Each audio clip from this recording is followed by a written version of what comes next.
خونی تھوک گاڑی آنے میں ابھی کچھ دیر باقی تھی۔ مسافروں کے گروہ پلیٹ فارم کے سنگین سینے کو روندتے ہوئے ادھر ادھر گھوم رہے تھے۔ پھل بیچنے والی گاڑیاں ربڑ ٹائر پہیوں پر خاموشی سے تیر رہی تھی۔ بجلی کے سینکڑوں کمکمے اپنی نہ جھپکنے والی آنکھوں سے ایک دوسرے کو ٹکٹکی لگائے دیکھ رہے تھے۔ برقی پنکھے سرد آہوں کی صورت میں اپنی ہوا پلیٹ فارم کی گدلی فضا میں بکھیر رہے تھے۔ دور ریل کی پٹری کے پہلو میں ایک لیمپ اپنی سرخ نگاہوں سے مسافروں کی آمد و رفت کا بغور مشاہدہ کر رہا تھا۔ پلیٹ فارم کی فضا سگریٹ کے تند دھوئیں اور مسافروں کے شور میں لپٹی ہوئی تھی۔ پلیٹ فارم پر ہر ایک شخص اپنی اپنی دھن میں مست تھا۔ 3-4 بینچ پر بیٹھے اپنی ہونے والی سیر کا تذکرہ کر رہے تھے۔ ایک گھڑی کے نیچے خدا معلوم کن خیالات میں غرق زیر لب گنگنا رہا تھا۔ دور کونے میں نیا بیاہ ہوا جوڑا ہنس ہنس کر باتیں کر رہا تھا۔ خاوند اپنی بیوی کو کچھ کھانے کے لیے کہہ رہا تھا، وہ شرما کر مسکرا دیتی تھی۔ پلیٹ فارم کے دوسرے سرے پر ایک نوجوان کلیوں کے ساتھ لڑکھڑا کر چل رہا تھا جو اس کی بہن کا تابوت اٹھائے ہوئے تھے۔ 5-6 فوجی گورے ہاتھ میں چھڑیاں لیے اور سیٹی بجاتے ہوئے ریفریشمنٹ روم سے شراب پی کر نکل رہے تھے۔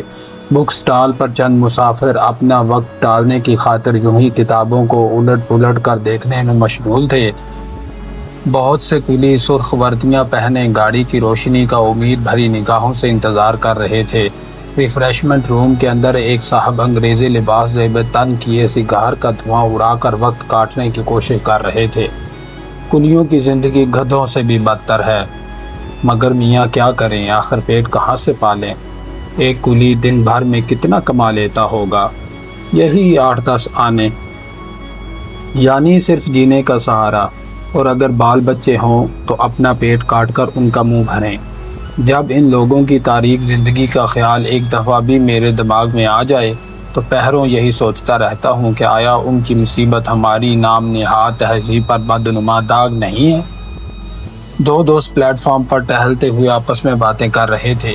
خالد اپنے دوست کی گفتگو سن کر قدرے متعجب ہوا اور مسکرا کر کہنے لگا، کیوں میاں، یہ لینن کب سے بنے تم؟ تہذیب کس بلا کا نام ہے؟ انسانیت کے سرد لوہے پر جمع ہوا زنگ۔ جانے دو ایسی باتوں کو، جانتے ہو میں پہلے ہی سے اپنے حواس کھو بیٹھا ہوں۔ خالد، سچ کہہ رہے ہو، یہ باتیں واقعی دماغ کو دھرم بھرم کر دیتی ہیں۔ 2 روز ہوئے اخبار میں ایک خبر پڑی کہ 15 مزدور کارخانے میں آگ لگ جانے کی وجہ سے جلے ہوئے کاغذ کے مانند راکھ ہو گئے۔ کارخانہ بیمہ شدہ تھا، مالک کو روپیہ مل گیا، مگر 15 عورتیں بیوہ بن گئیں اور خدا معلوم کتنے بچے یتیم ہو گئے۔ کل 3 نمبر پلیٹ فارم پر ایک خاکروب کام کرتے کرتے گاڑی تلے آ کر مر گیا، کسی نے آنسو تک نہ بہایا۔ جب سے یہ واقعہ دیکھا ہے طبیعت سخت مغموم ہے، یقین جانو حلق سے روٹی کا لقمہ نیچے نہیں اترتا۔ جب دیکھو اس خاکروب کی خون میں لتھڑی ہوئی لاش آنکھیں باہر نکالے میری طرف گھور رہی ہے۔ مجھے اس کے گھر ضرور جانا چاہیے، شاید میں اس کے بچوں کی کچھ مدد کر سکوں۔ خالد مسکرایا اور اپنے دوست کا ہاتھ دبا کر کہنے لگا، جاؤ 15 مزدوروں کی بے کس بیویوں کی بھی مدد کرو، یہ ایک نیک اور مبارک جذبہ ہے۔ مگر اس کے ساتھ ہی شہر سے کچھ فاصلے پر چند ایسے لوگ بھی آباد ہیں جنہیں ایک وقت کے لیے سوکھی روٹی کا نصف ٹکڑا بھی میسر نہیں۔ گلیوں میں ایسے بچے بھی ہیں جن کے سروں پر کوئی پیار دینے والا نہیں۔ ایسی سینکڑوں عورتیں موجود ہیں جن کا حسن غربت کے کیچڑ میں گل سڑ رہا ہے۔ بتاؤ تم کس کس کی مدد کرو گے؟ ان پھیلے ہوئے ہاتھوں میں سے کس کس کی مٹھی بھرو گے؟ ہزاروں ننگے جسموں میں سے کتنوں کی سطر پوشی کرو گے؟ درست کہتے ہو خالد، درست کہتے ہو، مگر بتاؤ اس تاریک آندھی کو کس طرح روکا جا سکتا ہے؟ اپنے ہم جنس افراد کو ذلت کی زندگی بسر کرتے دیکھنا، ننگے سینوں پر چمکتے ہوئے بوٹوں کی ٹھوکریں کھاتے دیکھنا سخت بھیانک خواب ہے۔ واقعات کی رفتار کا نتیجہ دیکھنے کا انتظار کرو۔ یہ لوگ اپنی طاقت کے باوجود اس طوفان کو نہیں روکتے۔ خود اعتمادی نے انہیں برداشت کرنا سکھا دیا ہے۔ چنگاریوں کو شعلوں میں تبدیل کر دینا آسان ہے، مگر چنگاری کا پیدا کرنا بہت مشکل ہے۔ بہرحال تمہیں امید رکھنی چاہیے، شاید تمہاری زندگی میں ہی مصائب کے یہ بادل دور ہو جائیں۔ میں یہ سہانا وقت دیکھنے کے لیے اپنی زندگی کے بقایا سال نظر کرنے کو تیار ہوں۔ کاش یہی خیال باقی لوگوں کے دلوں میں بھی موجود ہوتا، مگر یار گاڑی آج کچھ دیر سے آتی معلوم ہوتی ہے۔ دیکھو نا، پٹری پر روشنی کا نام و نشان تک نظر نہیں آتا۔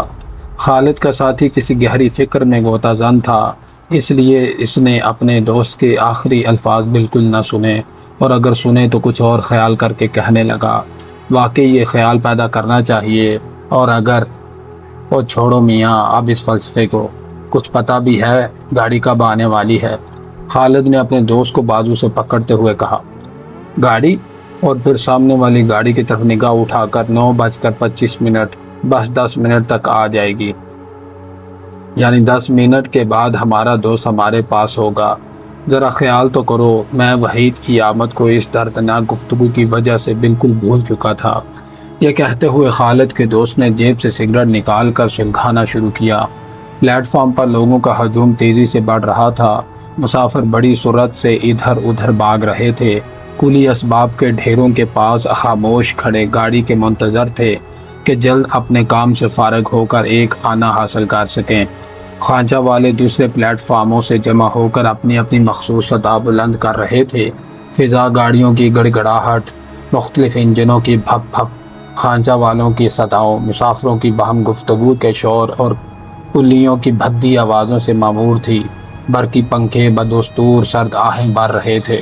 ریفریشمنٹ روم کے اندر بیٹھے ہوئے مسافر نے، جو ابھی تک سگار کو دانتوں میں دبائے کش کھینچ رہا تھا، اپنی کلائی پر بندھی ہوئی گھڑی کی طرف بڑی بے پرواہی کے انداز میں دیکھا اور بازو کو جھٹکا دے کر مرمری میز پر سہارا دیتے ہوئے بلند آواز میں بولا، بوائے۔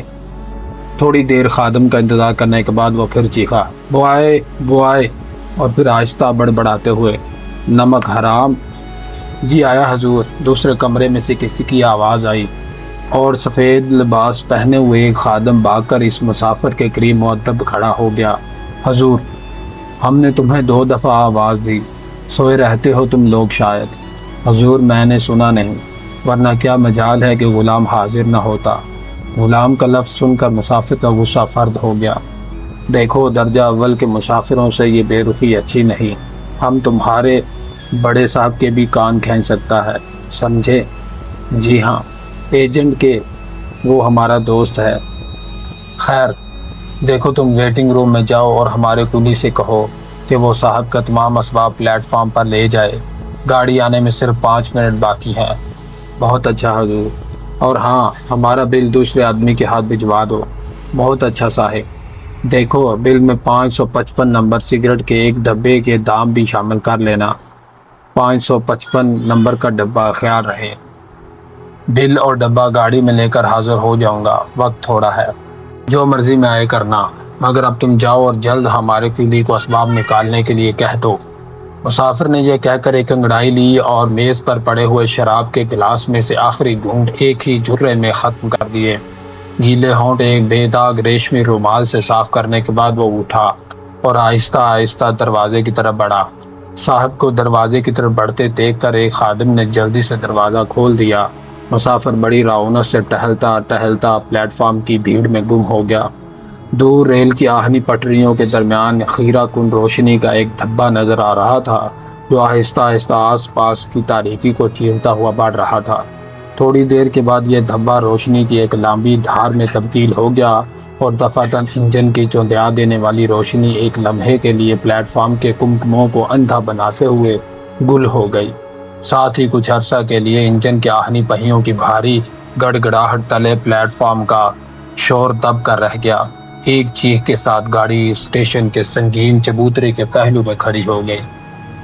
پلیٹ فارم کا دبا ہوا شور انجن کی گڑگڑاہٹ سے آزاد ہو کر ایک نئی تازگی سے بلند ہوا۔ مسافروں کی دوڑ دھوپ، بچوں کے رونے کی آواز، کلیوں کی بھاگ دوڑ، اسباب نکالنے کا شور، تھیلوں کی کھڑکھڑاہٹ، خانچہ والوں کی بلند صدائیں، شنٹ کرتے ہوئے انجن کی دل خراش چیخیں اور بھاپ نکلنے کی شان شان پلیٹ فارم کی آہنی چھت تلے فضا میں ایک دوسرے سے ٹکراتے ہوئے تیر رہی تھیں۔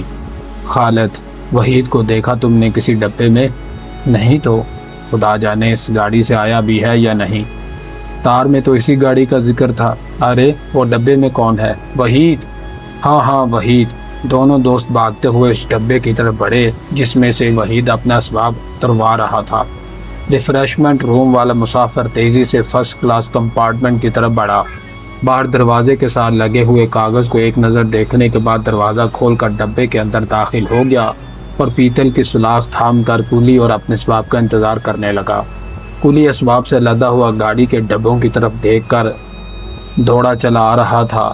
مسافر نے اسے جلا کر بلند آواز میں پکارا، ابے اندھے ادھر آ۔ کولی نے مسافر کی آواز پہچان کر ادھر ادھر نگاہ دوڑائی مگر بھیڑ میں خود مسافر کو نہ دیکھ سکا۔ وہ ابھی اسی پریشانی کی حالت میں ہی تھا کہ ایک اور آواز آئی، کیوں نظر نہیں آ رہا کیا؟ ادھر ادھر۔ ناک کی سیر۔ کولی نے مسافر کو دیکھ لیا اور اسباب لے کر اس کے ڈبے کے پاس جا کر کھڑا ہو گیا۔ صاحب ایک طرف ہٹ جائیے، میں اسباب اندر رکھ دوں۔ ہاں رکھو۔ دروازے کے ساتھ ایک گدے دار نشست پر بیٹھتے ہوئے، مگر اتنا عرصہ سوئے رہے تھے کیا؟ خان سامے نے تمہیں یہ نہیں کہا تھا کہ صاحب کا سامان اٹھا کر گاڑی آتے ہی فوراً ڈبے میں رکھ دینا؟ مجھے معلوم نہیں تھا کہ آپ کس ڈبے میں سوار ہوں گے، کولی نے ایک بھاری ٹرک اٹھا کر بالائی نشست پر رکھتے ہوئے کہا۔ یہ ڈبہ ہمارا ریزرو کرایا ہوا ہے، باہر چٹ پر نام بھی لکھا ہوا ہے۔ آپ نے پہلے یہ کہا ہوتا تو ہرگز یہ دیر نہ ہوتی۔ 1 2 3 8 اور 10۔ کولی نے اسباب کی مختلف اشیاء گننا شروع کر دی۔ سامان کرینے سے رکھنے کے بعد کولی نے اپنے اطمینان کے لیے ایک بار رکھی ہوئی چیزوں پر نگاہ ڈالی اور ڈبے سے نیچے پلیٹ فارم پر اتر گیا۔ صاحب اپنا سامان پورا کر لیجئے۔ مسافر نے بڑی بے پرواہی سے اپنی جیب سے ایک نفیس بٹوا نکالا اور ابھی کھول کر مزدوری ادا کرنے ہی والا تھا کہ اسے کچھ یاد آیا۔ ہاں ہماری چھڑی کہاں ہے؟ چھڑی تو آپ کے پاس ہی تھی۔ میرے پاس؟ بکتا کیا ہے، وہیں چھوڑ آیا ہوگا۔ چھڑی آپ کے پاس تھی مگر صاحب کی سخت کلامی سے پیش آنا درست نہیں۔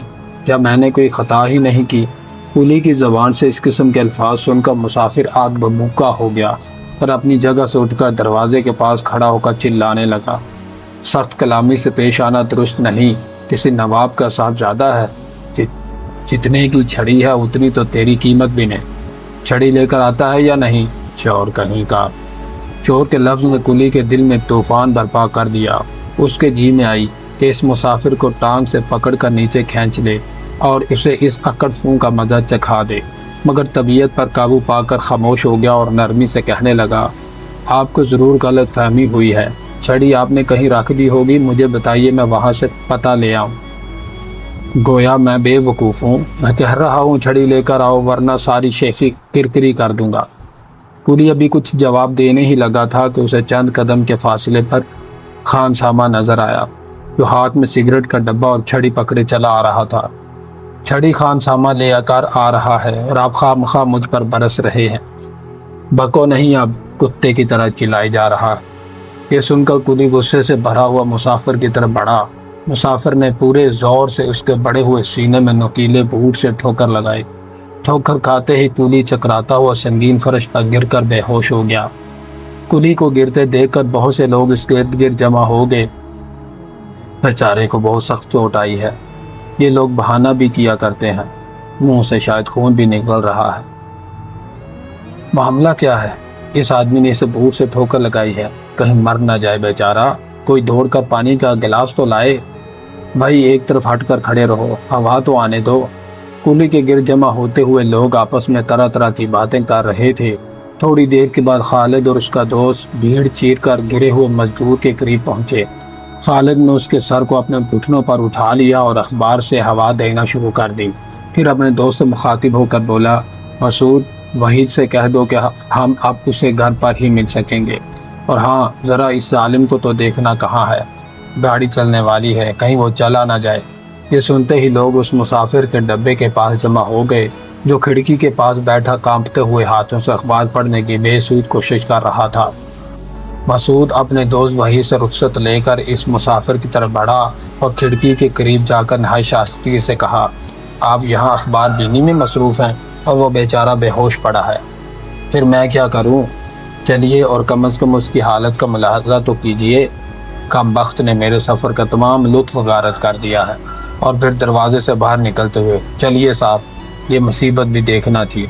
خالد بے ہوش کولی کا سر تھامے اسے پانی پلانے کی کوشش کر رہا تھا۔ لوگ جھکے ہوئے خالد اور کولی کے چہروں کی طرف بغور دیکھ رہے تھے۔ خالد، آپ تشریف لائے آئے ہیں؟ مسعود نے مسافر کو آگے بڑھنے کو کہا۔ ہاں جناب، یہ ہے آپ کے ظلم کا شکار۔ کسی ڈاکٹر کو ہی بلوا لیا ہوتا آپ نے، مسعود نے مسافر سے کہا۔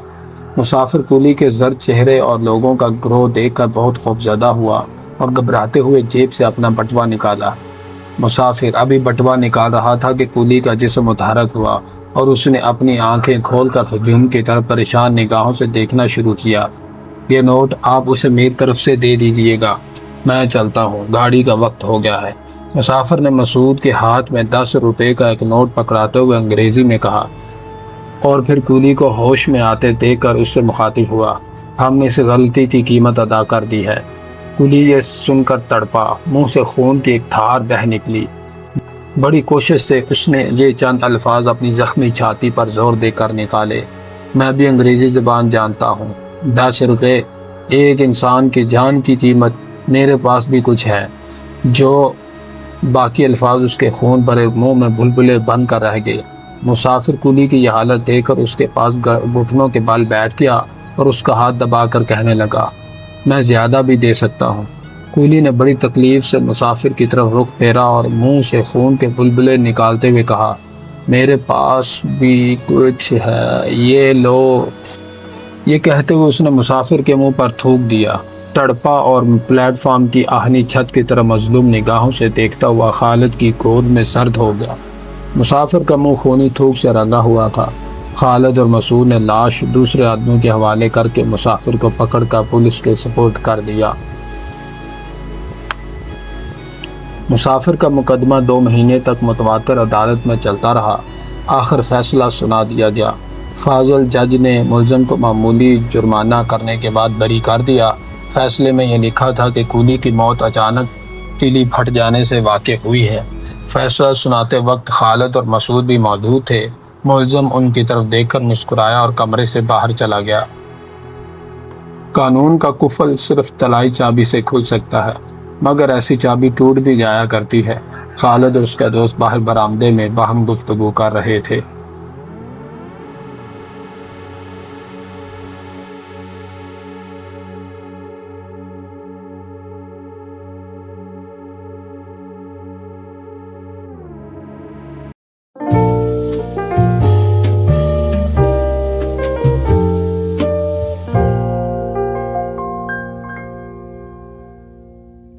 انقلاب پسند۔ میری اور سلیم کی دوستی کو 5 سال کا عرصہ گزر چکا ہے۔ اس زمانے میں ہم نے ایک ہی اسکول سے 10ویں جماعت کا امتحان پاس کیا، ایک ہی کالج میں داخل ہوئے اور ایک ہی ساتھ FA کے امتحان میں شامل ہو کر فیل ہوئے۔ پھر پرانا کالج چھوڑ کر ایک نئے کالج میں داخل ہوئے۔ اس سال میں تو پاس ہو گیا، مگر سلیم سوئے قسمت سے پھر فیل ہو گیا۔ سلیم کی دوبارہ ناکامیابی سے لوگ یہ نتیجہ اخذ کرتے ہیں کہ وہ آوارہ مزاج اور نالائق ہے۔ یہ بالکل افطرا ہے۔ سلیم کا بغلی دوست ہونے کی حیثیت سے میں یہ وثوق سے کہہ سکتا ہوں کہ سلیم کا دماغ بہت روشن ہے۔ اگر وہ کالج کی پڑھائی کی طرف ذرا بھی توجہ دیتا تو کوئی وجہ نہ تھی کہ وہ صوبہ بھر میں اول نہ رہتا۔ اب یہاں یہ سوال پیدا ہوتا ہے کہ اس نے پڑھائی کی طرف کیوں توجہ نہ دی۔ جہاں تک میرا ذہن کام دیتا ہے، مجھے اس کی تمام تر وجہ وہ خیالات معلوم ہوتے ہیں جو ایک عرصے سے اس کے دل و دماغ پر آہستہ آہستہ چھا رہے تھے۔ 10ویں جماعت اور کالج میں داخل ہوتے وقت سلیم کا دماغ ان تمام الجھنوں سے آزاد تھا جس نے اسے ان دنوں پاگل خانے کی 4 دیواری میں مقید کر رکھا ہے۔ ایام کالج میں وہ دیگر طلباء کی طرح ہر کھیل کود میں حصہ لیا کرتا تھا۔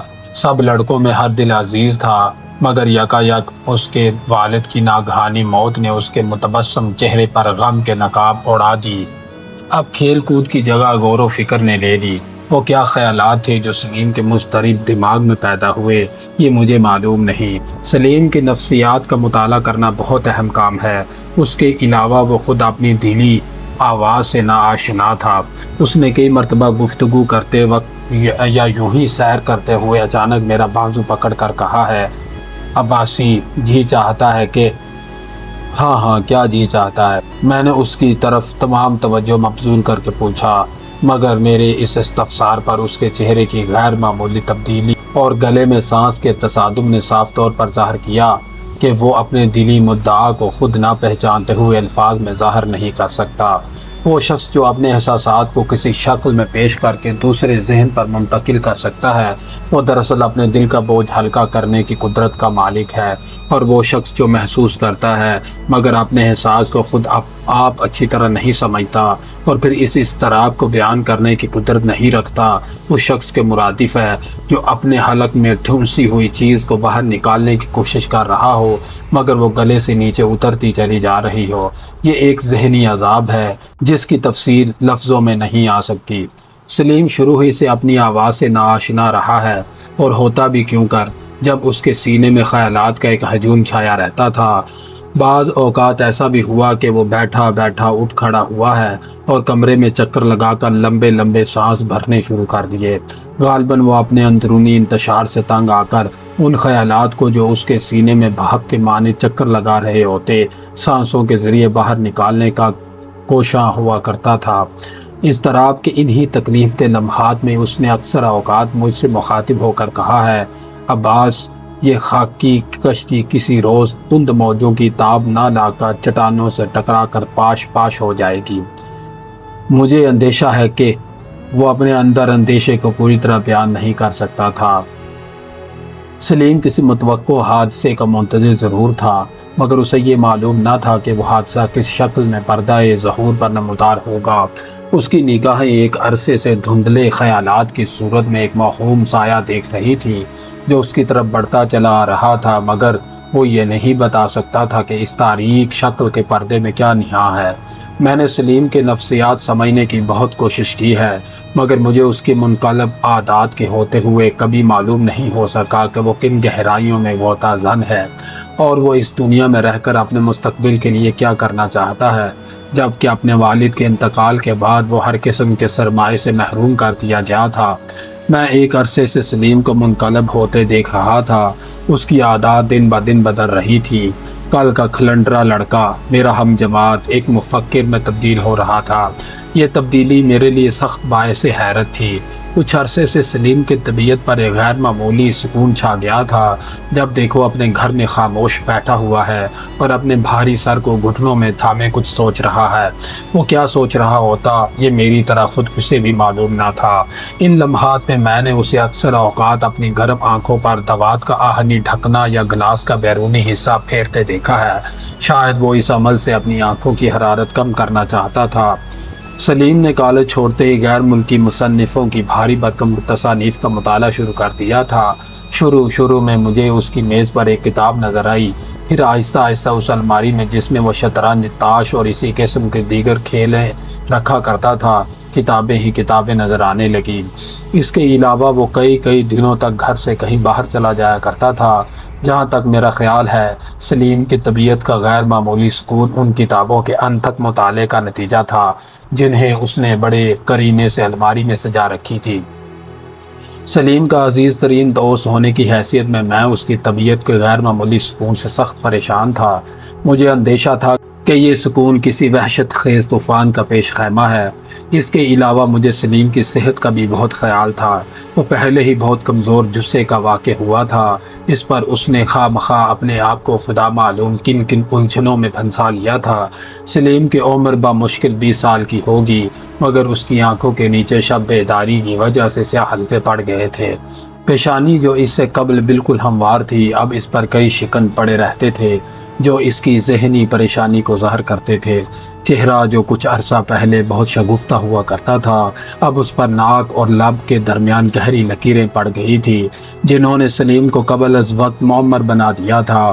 اس غیر معمولی تبدیلی کو میں نے اپنی آنکھوں کے سامنے وقوع پذیر ہوتے دیکھا ہے، جو مجھے ایک شعبدے سے کم معلوم نہیں ہوتی۔ یہ کیا کم تعجب کی بات ہے کہ میری عمر کا لڑکا میری نظروں کے سامنے بوڑھا ہو جائے۔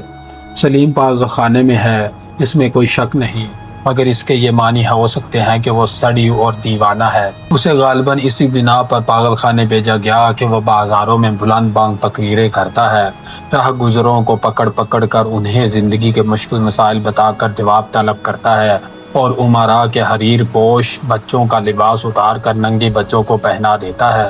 ممکن ہے یہ حرکات ڈاکٹروں کے نزدیک دیوانگی کی علامتیں ہوں، مگر میں تیقن کے ساتھ کہہ سکتا ہوں کہ سلیم پاگل نہیں ہے، بلکہ وہ لوگ جنہوں نے اسے امن عامہ میں خلل ڈالنے والا تصور کرتے ہوئے آہنی سلاخوں کے پنجرے میں قید کر دیا ہے، کسی دیوانے حیوان سے کم نہیں ہے۔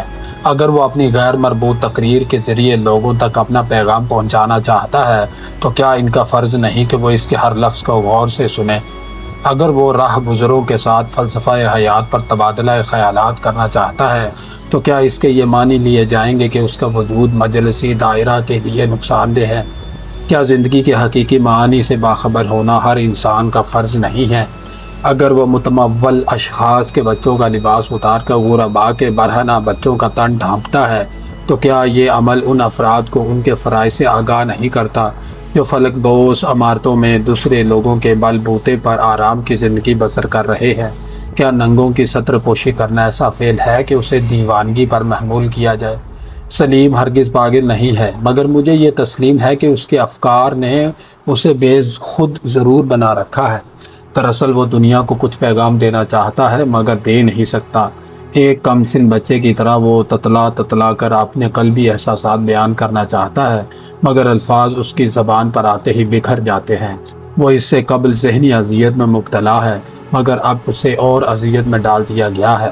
وہ پہلے ہی سے اپنے افکار کے الجھنوں میں گرفتار ہے اور اب اسے زندہ نما کوٹھڑی میں قید کر دیا گیا ہے۔ کیا یہ ظلم نہیں ہے؟ میں نے آج تک سلیم کی کوئی بھی ایسی حرکت نہیں دیکھی جس سے میں یہ نتیجہ نکال سکوں کہ وہ دیوانہ ہے۔ ہاں، البتہ کچھ عرصے سے میں اس کے ذہنی انقلابات کا مشاہدہ ضرور کرتا رہا ہوں۔ شروع میں جب میں نے اس کے کمرے کے تمام فرنیچر کو اپنی اپنی جگہ سے ہٹا ہوا پایا تو میں نے اس تبدیلی کی طرف خاص توجہ نہ دی۔ دراصل میں نے اس وقت یہ خیال کیا کہ شاید سلیم نے فرنیچر کی موجودہ جگہ کو زیادہ موزوں خیال کیا ہے، اور حقیقت تو یہ ہے کہ میری نظروں کو جو کرسیوں اور میزوں کو کئی سالوں سے ایک جگہ دیکھنے کی عادی تھی وہ غیر متوقع تبدیلی بہت بلند معلوم ہوئی۔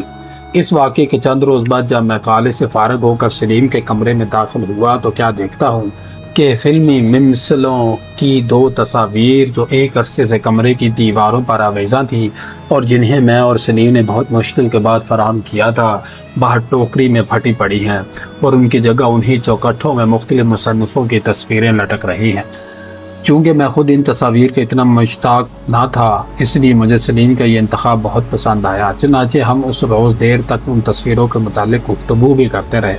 جہاں تک مجھے یاد ہے، اس واقعے کے بعد سلیم کے کمرے میں ایک ماہ تک کوئی خاص قابل ذکر تبدیلی واقع نہیں ہوئی، مگر اس عرصے کے بعد میں نے ایک روز اچانک کمرے میں بڑا سا تخت پڑا پایا جس پر سلیم نے کپڑا بچھا کر کتابیں چن رکھی اور آپ قریب ہی زمین پر ایک تکیہ کا سہارا لیے کچھ لکھنے میں مصروف تھا۔ میں یہ دیکھ کر سخت متعجب ہوا اور کمرے میں داخل ہوتے ہی سلیم سے یہ سوال کیا، کیوں میاں، اس تخت کے کیا معنی؟ سلیم جیسا کہ اس کی عادت تھی مسکرایا اور کہنے لگا، کرسیوں پر روزانہ بیٹھتے بیٹھتے طبیعت اکتا گئی ہے، اب یہ فرش والا سلسلہ ہی رہے گا۔ بات معقول تھی، میں چپ رہا۔ واقعی روزانہ ایک ہی چیز کا استعمال کرتے کرتے طبیعت ضرور اچاٹ ہو جایا کرتی ہے، مگر جب 15-20 روز کے بعد میں نے وہ تختمہ تکیے کے غائب پایا تو میرے تعجب کی کوئی انتہا نہ رہی اور مجھے شبہ ایسا ہوا کہ کہیں میرا دوست واقعی خپتی تو نہیں ہو گیا ہے۔ سلیم سخت گرم مزاج واقع ہوا ہے اور اس کے علاوہ اس کے وزنی افکار نے معمول سے زیادہ چڑچڑا بنا رکھا تھا، اس لیے میں عموماً اس سے ایسے سوالات نہیں کیا کرتا تھا جو اس کے دماغی توازن کو درہم برہم کر دیں یا جن سے وہ خواہ مخواہ کھنچ جائے۔ فرنیچر کی تبدیلی، تصویروں کا انقلاب، تخت کی آمد اور پھر اس کا غائب ہو جانا واقعی کسی حد تک تعجب خیز ضرور ہیں، اور واجب تھا کہ میں ان امور کی وجہ دریافت کرتا، مگر چونکہ مجھے سلیم کو آزردہ خاطر کرنا اور اس کے کام میں دخل دینا منظور نہ تھا، اس لیے میں خاموش رہا۔ تھوڑے عرصے کے بعد سلیم کے کمرے میں ہر دوسرے تیسرے دن کوئی نہ کوئی تبدیلی دیکھنا میرا معمول ہو گیا۔ اگر آج کمرے میں تخت موجود ہے تو ہفتے کے بعد وہاں سے اٹھا دیا گیا ہے۔ اس کے 2 روز بعد وہ میز جو کچھ عرصہ پہلے کمرے کے دائیں طرف پڑی تھی رات میں وہاں سے اٹھا کر دوسری طرف رکھ دی گئی ہے۔ انگیٹھی پر رکھی ہوئی تصاویر کے زاویے بدلے جا رہے ہیں، کپڑے لٹکانے کی کھونٹیاں ایک جگہ سے اکھیڑ کر دوسری جگہ پر جڑ دی گئی ہیں، کرسیوں کے رخ تبدیل کیے گئے ہیں، گویا کمرے کی ہر شے سے ایک قسم کی قواعد کرائی جاتی تھی۔ ایک روز جب میں نے کمرے کے تمام فرنیچر کو مخالف رخ میں پایا تو مجھ سے نہ رہا گیا اور میں نے سلیم سے دریافت کر ہی لیا، سلیم، میں ایک عرصے سے اس کمرے کو گرگٹ کی طرح رنگ بدلتے دیکھ رہا ہوں، آخر بتاؤ تو صحیح، یہ تمہارا کوئی نیا فلسفہ ہے؟ تم جانتے نہیں ہو میں انقلاب پسند ہوں، سلیم نے جواب دیا۔ یہ سن کر میں اور بھی متعجب ہوا۔ اگر سلیم نے یہ الفاظ اپنی حسب معمول مسکراہٹ کے ساتھ کہے ہوتے تو میں یقینی طور پر یہ خیال کرتا کہ وہ صرف مذاق کر رہا ہے، مگر یہ جواب دیتے وقت اس کا چہرہ اس امر کا شاہد تھا کہ وہ سنجیدہ ہے اور میرے سوال کا جواب وہ انہی الفاظ میں دینا چاہتا ہے۔ لیکن پھر بھی میں تذبذب کی حالت میں تھا، چنانچہ میں نے اس سے کہا، مذاق کر رہے ہو یا؟ تمہاری قسم بہت بڑا انقلاب پسند، یہ کہتے ہوئے وہ کھلکھلا کر ہنس پڑا۔ مجھے یاد ہے کہ اس کے بعد اس نے ایسی گفتگو شروع کی تھی، مگر ہم دونوں کسی اور موضوع پر اظہار خیالات کرنے لگ گئے تھے۔ یہ سلیم کی عادت ہے کہ بہت سی باتوں کو دلچسپ گفتگو کے پردے میں چھپا لیا کرتا ہے۔ ان دنوں جب کبھی میں سلیم کے جواب پر غور کرتا ہوں تو مجھے معلوم ہوتا ہے کہ سلیم در حقیقت انقلاب پسند واقع ہوا ہے۔ اس کے یہ معنی نہیں کہ وہ کسی سلطنت کا تختہ الٹنے کے در پہ ہے یا وہ دیگر انقلاب پسندوں کی طرح چوراہوں میں بم پھینک کر دہشت پھیلانا چاہتا ہے، بلکہ جہاں تک میرا خیال ہے وہ ہر چیز میں انقلاب دیکھنا چاہتا ہے۔ یہی وجہ ہے کہ اس کی نظریں اپنے کمرے میں پڑی ہوئی اشیاء کو ایک ہی جگہ پر نہ دیکھ سکتی تھی۔ ممکن ہے میرا یہ قیافہ کسی حد تک غلط ہو، مگر میں یہ وثوق سے کہہ سکتا ہوں کہ اس کی جستجو کسی ایسے انقلاب کی طرف رجوع کرتی ہے جس کے آثار اس کے کمرے کی روزانہ تبدیلیوں سے ظاہر ہیں۔ بادی النظر میں کمرے کی اشیاء کو روز الٹ پلٹ کرتے رہنا نیم دیوانگی کے مرادف ہے، لیکن اگر سلیم کی ان بے معنی حرکات کا عمیق مطالعہ کیا جائے تو یہ امر روشن ہو جائے گا کہ ان کے پس پردہ ایک ایسی قوت کام کر رہی تھی جس سے وہ خود ناآشنا تھا۔ اسی قوت نے، جسے میں ذہنی تعصب کا نام دیتا ہوں، سلیم کے دماغ میں تلاطم برپا کر دیا، اور اس کا نتیجہ یہ ہوا کہ وہ اس طوفان کی تاب نہ لا کر از خود رفتہ ہو گیا اور پاگل خانے کی چار دیواری میں قید کر دیا گیا۔ پاگل خانے جانے سے کچھ روز پہلے سلیم مجھے اچانک شہر کے ایک ہوٹل میں چائے پیتا ہوا ملا۔ میں اور وہ دونوں ایک چھوٹے سے کمرے میں بیٹھ کے اس لیے کہ میں اس سے کچھ گفتگو کرنا چاہتا تھا۔ میں نے اپنے بازار کے چند دکانداروں سے سنا تھا کہ اب سلیم ہوٹلوں میں پاگلوں کی طرح تقریریں کرتا ہے۔ میں یہ چاہتا تھا کہ اس سے فوراً مل کر اسے اس قسم کی حرکات کرنے سے منع کر دوں۔ اس کے علاوہ یہ اندیشہ تھا کہ شاید وہ کہیں سچ مچ مخبوط الحواس ہی نہ ہو گیا ہو۔ چونکہ میں اس سے فوراً ہی بات کرنا چاہتا تھا، اس لیے میں نے ہوٹل ہی میں گفتگو کرنا مناسب سمجھا۔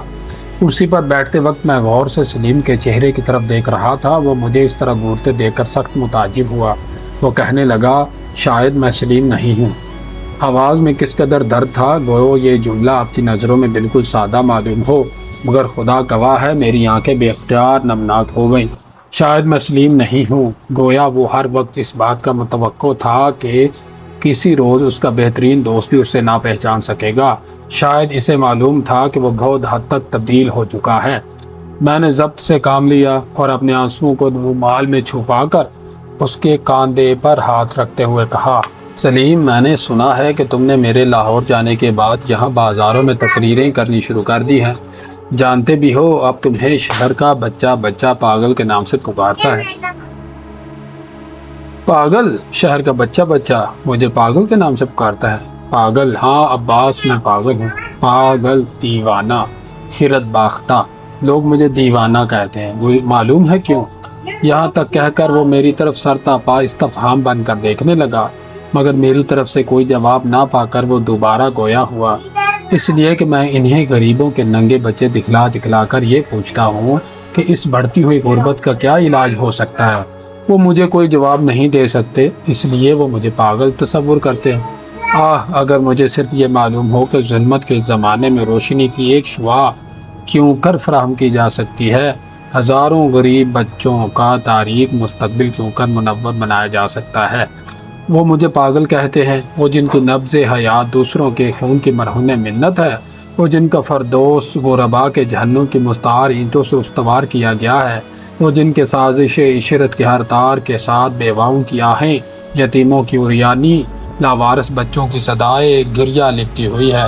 کہیں مگر ایک زمانہ آنے والا ہے جب یہی پروردگار غربت اپنے دلوں کے مشترکہ لہو میں انگلیاں ڈبو ڈبو کا ان لوگوں کی پیشانیوں پر اپنی لعنتیں لکھیں گے، وہ وقت نزدیک ہے جب عرضی جنت کے دروازے ہر شخص کے لیے واہ ہوں گے۔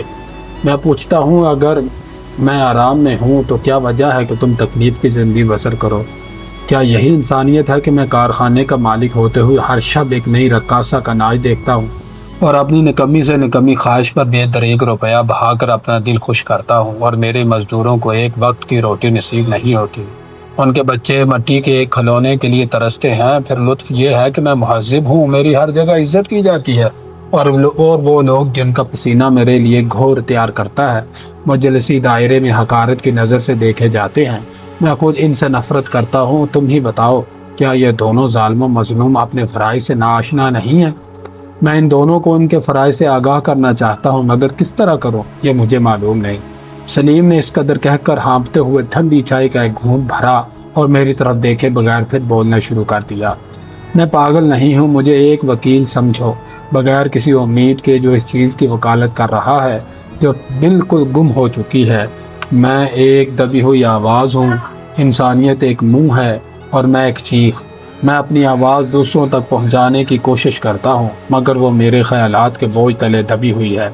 میں بہت کچھ کہنا چاہتا ہوں، مگر اسی لیے کچھ کہہ نہیں سکتا کہ مجھے بہت کچھ کہنا ہے۔ میں اپنا پیغام کہاں سے شروع کروں یہ مجھے معلوم نہیں۔ میں اپنی آواز کے بکھرے ہوئے ٹکڑے فراہم کرتا ہوں، ذہنی اذیت کے دھندلے غبار میں سے چند خیالات تمہید کے طور پر پیش کرنے کی سعی کرتا ہوں۔ اپنے احساسات کی عمیق گہرائیوں سے چند احساس سطح پر لاتا ہوں کہ دوسرے اذہان پر منتقل کر سکوں، مگر میری آواز کے ٹکڑے ٹکڑے پھر منتشر ہو جاتے ہیں، خیالات پھر تاریکی میں روپوش ہو جاتے ہیں، احساسات پھر غوطہ لگا جاتے ہیں۔ میں کچھ نہیں کہہ سکتا۔ کیا میں یہ دیکھتا ہوں کہ میرے خیالات منتشر ہونے کے بعد پھر جمع ہو رہے ہیں، تو جہاں کہیں میری قوت گویائی کام دیتی ہے، میں شہر کے رؤسا سے مخاطب ہو کر یہ کہنے لگ جاتا ہوں، مرمری محلات کے مکینوں، تم اس وسیع کائنات میں صرف سورج کی روشنی دیکھتے ہو، مگر یقین جانو اس کے سائے بھی ہوتے ہیں۔ تم مجھے سلیم کے نام سے جانتے ہو، یہ غلطی ہے۔ میں وہ کپ کپی ہوں جو ایک کنواری لڑکی کے جسم پر طاری ہوتی ہے جب وہ غربت سے تنگ آ کر پہلی دفعہ ایوان گناہ کی طرف قدم بڑھانے لگے۔ آؤ ہم سب کانپیں۔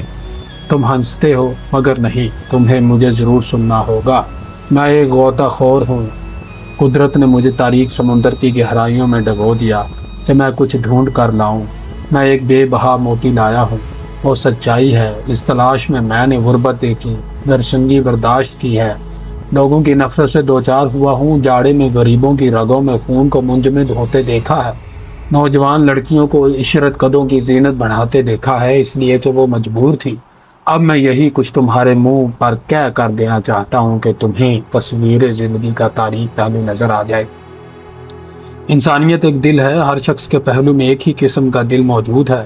اگر تمہارے بوٹ غریب مزدوروں کے ننگے سینوں پر ٹھوکریں لگاتے ہیں، اگر تم اپنے شہوانی جذبات کی بھڑکتی ہوئی آگ کسی ہمسایہ نادار لڑکی کی عصمت دری سے ٹھنڈی کرتے ہو، اگر تمہاری غفلت سے ہزارہا یتیم بچے گہوارہ جہالت میں پل کر جیلوں کو آباد کرتے ہیں، اگر تمہارا دل کاجل کے مانند سیاہ ہے تو یہ تمہارا قصور نہیں، ایوان معاشرت ہی کچھ ایسے ڈھپ پر استوار کیا گیا ہے کہ اس کی ہر چھت اپنی ہمسایہ چھت کو دابے ہوئے ہے، ہر اینٹ دوسری اینٹ کو۔ جانتے ہو موجودہ نظام کے کیا معنی ہے؟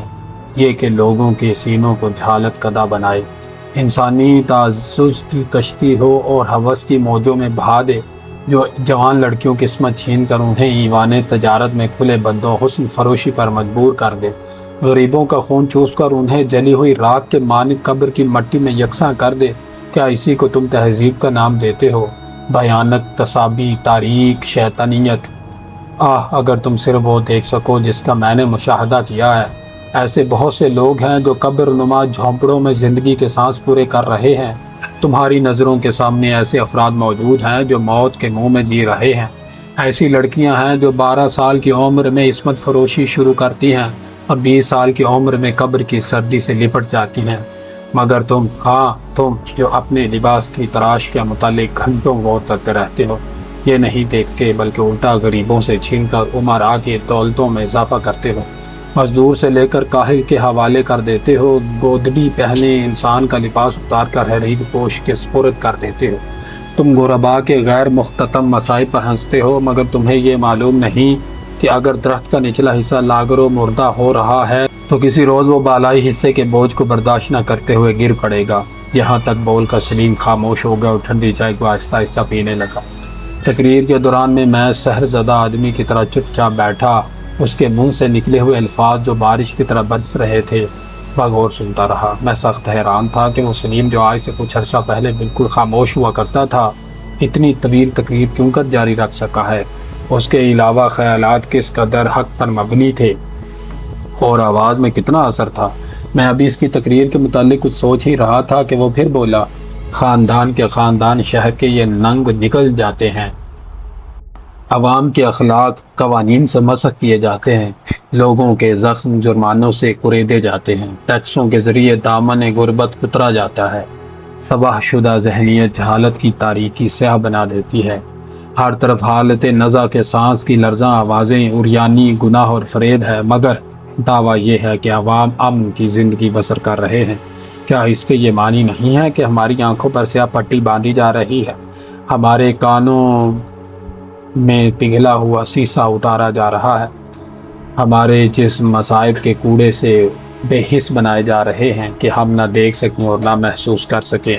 انسان جنہیں بلندیوں پر پرواز کرنا تھا، کیا اس کے بالوں پر نوچ کر اسے زمین پر رینگنے کے لیے مجبور نہیں کیا جا رہا؟ کیا امراء کی نظر فریب عمارتیں مزدوروں کے گوشت پوش سے تیار نہیں کی جاتی؟ کیا عوام کے مکتوب حیات پر جرائم کی مہر ثبت نہیں کی جاتی؟ کیا مجلسی بدن کی رگوں میں بدی کا خون معجزہ نہیں ہے؟ کیا جمہور کی زندگی کشمکش پہم، انتھک محنت اور قوت برداشت کا مرکب نہیں ہے؟ بتاتے کیوں نہیں؟ درست ہے، میرے منہ سے بے اختیار نکل گیا۔ تو پھر اس کا علاج کرنا تمہارا فرض ہے، مگر تمہیں معلوم نہیں، مجھے خود معلوم نہیں۔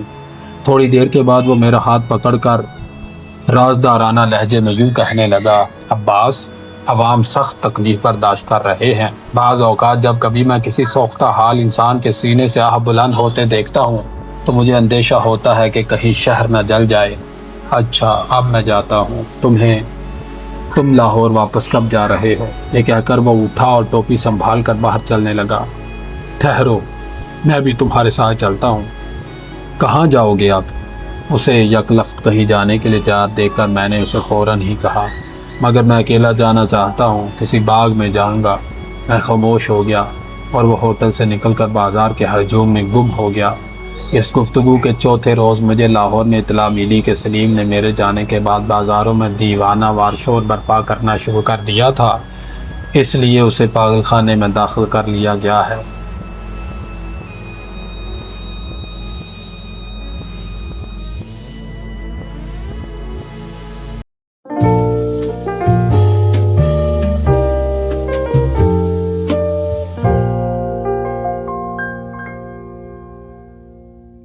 ماہی گیر، فرانسیسی شاعر وکٹر ہیوگو کی ایک نظم کے تاثرات۔ سمندر رو رہا تھا، مقید لہریں پتھریلے ساحل کے ساتھ ٹکرا کر آہوزاری کر رہی تھی۔ دور پانی کی رقصاں سطح پر چند کشتیاں اپنے دھندلے اور کمزور بادبانوں کے سہارے بے پناہ سردی سے ٹھٹھرتی ہوئی کانپ رہی تھی۔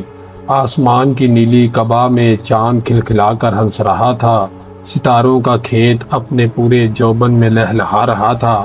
فضا سمندر کے نمکین پانی کی تیز بو میں بسی ہوئی تھی۔ ساحل سے کچھ فاصلے پر چند شکستہ جھونپڑیاں خاموش زبان میں ایک دوسرے سے اپنی خستہ حالی کا تذکرہ کر رہی تھیں۔ یہ ماہی گیروں کے سر چھپانے کی جگہ تھی۔ ایک جھونپڑی کا دروازہ کھلا تھا جس میں چاند کی آوارہ شعاعیں زمین پر رینگ کر اس کی کاجل ایسی فضا کو نیم روشن کر رہی تھی۔ اس اندھی روشنی میں دیوار پر ماہی گیر کا جال نظر آ رہا تھا اور ایک چوبی تختے پر چند تھالیاں جلملا رہی تھی۔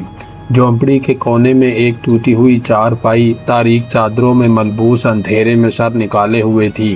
اس کے پہلو میں پھٹے ہوئے ٹاٹ پر 5 بچے محو خواب تھے۔ ننھی روحوں کا ایک گھونسلہ جو خوابوں سے تھر تھرا رہا تھا، پاس ہی ان کی ماں نے معلوم کن خیالات میں مستغرق گھٹنوں کے بل بیٹھی گنگنا رہی تھی۔ یکایک وہ لہروں کا شور سن کر چونکی۔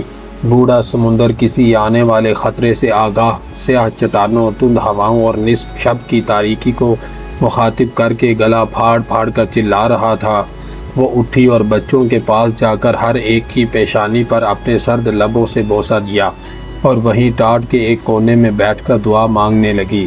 لہروں کے شور میں یہ الفاظ بخوبی سنائی دے رہے تھے: اے خدا، اے بے کسوں اور غریبوں کے خدا، ان بچوں کا وہ سہارا رات کا تاریک کفن اوڑے سمندر کی لہروں کے ساتھ کھیل رہا ہے، موت کے عمیق گڑھے پر پاؤں لٹکائے ہے۔ صرف ان کی خاطر وہ ہر روز اس دیو کے ساتھ کشتی لڑتا ہے۔ اے خدا، تو اس کی جان حفاظت میں رکھیو۔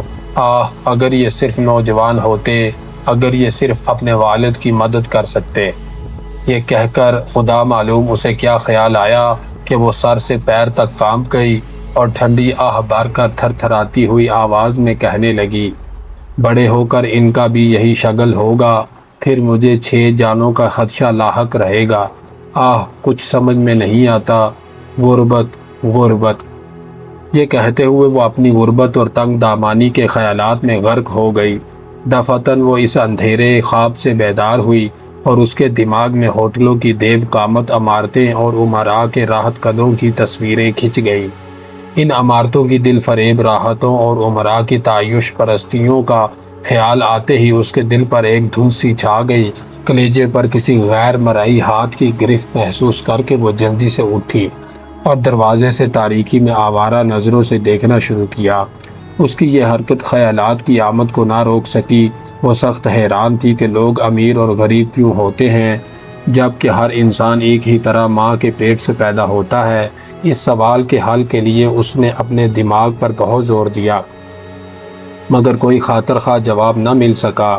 ایک اور چیز جو اسے پریشان کر رہی تھی وہ یہ تھی کہ جب اس کا خاوند اپنی جان پر کھیل کر سمندر کی گود سے مچھلیاں چھین کر لاتا ہے تو کیا وجہ ہے کہ مارکیٹ کا مالک بغیر محنت کیے ہر روز سینکڑوں روپے پیدا کر لیتا ہے۔ اسے یہ بات خاص طور پر عجیب سی معلوم ہوئی کہ محنت تو کرے ماہی گیر اور نفع ہو مارکیٹ کے مالک کو۔ رات بھر اس کا خاوند اپنا خون پسینہ ایک کر دے اور صبح کے وقت آدھی کمائی اس کی بڑی توند میں چلی جائے۔ ان تمام سوالوں کا کچھ جواب نہ پا کر وہ ہنس پڑی اور بلند آواز میں کہنے لگی: مجھے کم عقل کو بھلا کیا معلوم، یہ سب کچھ خدا جانتا ہے۔ مگر اس کے بعد وہ کچھ کہنے والی تھی کہ کانپ اٹھی۔ اے خدا، میں گنہگار ہوں، تو جو کرتا ہے بہتر کرتا ہے، ایسا خیال کرنا کفر ہے۔ یہ کہتی ہوئی وہ خاموشی سے اپنے بچوں کے پاس آ کر بیٹھ گئی۔ ان کے معصوم چہروں کی طرف دیکھ کر بے اختیار رونا شروع کر دیا۔ باہر آسمان پر کالے بادل محیط ڈائنوں کی صورت میں اپنے سیاہ بال پریشان کیے چکر کاٹ رہے تھے۔ کبھی کبھی اگر کوئی بادل کا ٹکڑا چاند کے درخشاں رخسار پر اپنی سیاہی مل دیتا تو فضا پر قبر کی تاریکی چھا جاتی۔ سمندر کی سیمی لہریں گہرے رنگ کی چادر اوڑھ لیتیں اور کشتیوں کے مستولوں پر ٹمٹماتی ہوئی روشنیاں اس اچانک تبدیلی کو دیکھ کر آنکھیں جھپکنا شروع کر دیتی۔ ماہی گیر کی بیوی نے اپنے میلے آنچل سے آنسو خشک کیے اور دروازے کے پاس کھڑی ہو کر دیکھنے لگی کہ آیا دن طلوع ہوا ہے یا نہیں، کیونکہ اس کا خاوند طلوع کی پہلی کرن کے ساتھ ہی گھر واپس آ جایا کرتا تھا، مگر صبح کا ایک سانس بھی بیدار نہ ہوا تھا۔